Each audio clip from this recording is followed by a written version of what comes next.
Good morning. I guess I just decided I'll make a sort of a strategy review. This may be a repeat of what I've talked about before, but what can we do to habituate to tinnitus and make it not such a big deal?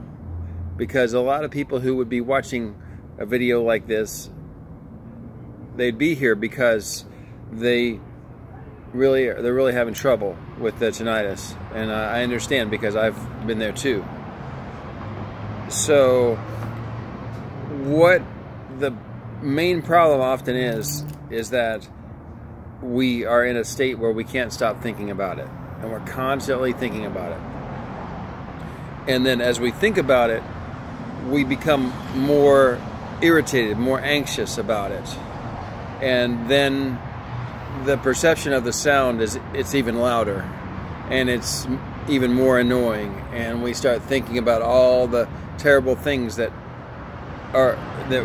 we have to endure, and maybe we can't, maybe it's hard to sleep, and then that leads to more anxiety, and then it's sort of a spiraling effect where, you know, anxiety during the daytime, can't sleep, it's so loud, can't stop thinking about it.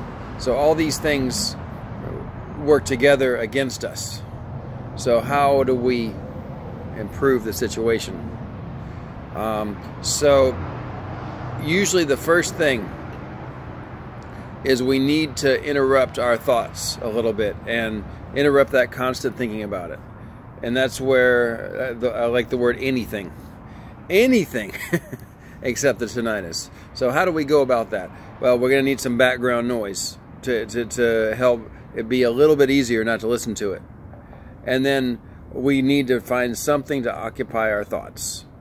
You can play games, you can talk to people, you can exercise, you can listen to music, you can dance, anything.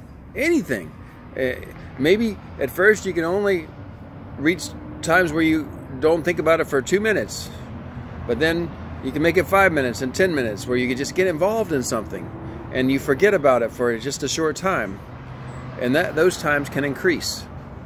Okay, so that's number one. And then number two is what we choose to think about it. So we have to change our perception about what it is. I did some of my earlier videos that were popular. I went so far as to say, I love the sound of my tinnitus. No one else can hear it except me.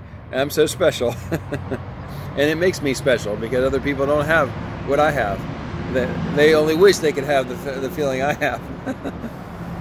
It's a joke a little bit, but it's a trick on our brain, you know, to say, I don't mind. It doesn't bother me. I love the sound. The sound tells me that I'm still alive. I'm still kicking, and I'm safe. Yeah, and you are safe. You know, just because you have a sound, that does not mean there's anything dangerous here. But our brain sometimes says, "Oh my God," and then we freak out. So it's not dangerous. It's not going to harm you. Thinking about it less will make it easier to do that. Okay, so we've covered two things. One, finding ways to not think about it so much. Two, changing the way we think about it. And I'll go a little further and say the words we use to describe how we feel and the thoughts we have are very important. So if you go around saying, it's terrible, it's so loud, I can't stand it, see, that doesn't help. But what does help is if you go around saying, I don't mind, it doesn't bother me, I can do other things and I'm okay. And see, that's those thoughts, those ideas can help. You know, if you're always complaining to your friends about it, you know, that doesn't help. I know sometimes you need some counseling, maybe to talk about it with somebody, but then you need to let it go and move on and get other thoughts going in your brain.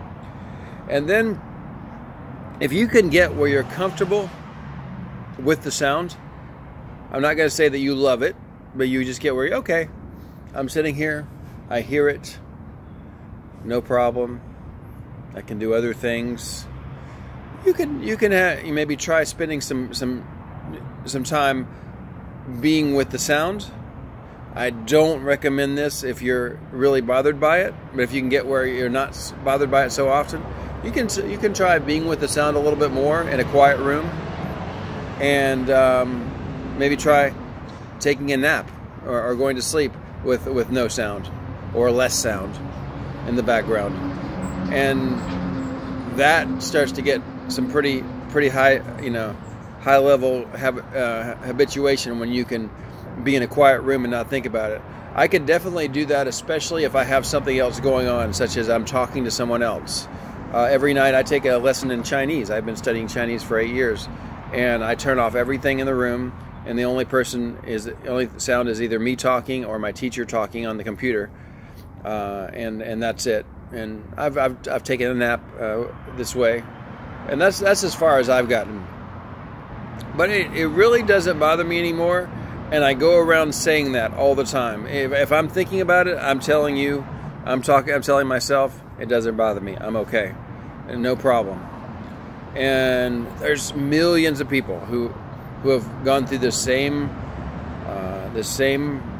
path, where it started out really bad, and then they learn to habituate to it, so much so that they rarely think about it anymore. I'm getting there. Of course, I have to make a video every day, so I have to think about it once a day. But yesterday, I didn't think about it very much, so that's great, and it doesn't bother me anymore. It did. It bothered me a lot before, and even if you think it's loud, there's people like David Letterman. He's got two different sounds going on. I know one's like a high-pitched noise, and another one's is a beep too. He's got like two different sounds going on at the same time, and he's okay. There's a lot of other stars. I don't know all their names, but William Shatner, obviously, who they do just fine, and you can too. But you've got to go through the steps, and you'll be okay. You'll sleep better and have a So that's all I have to say today. Just a little review of all my thoughts about it, and maybe it'll help you. So good luck.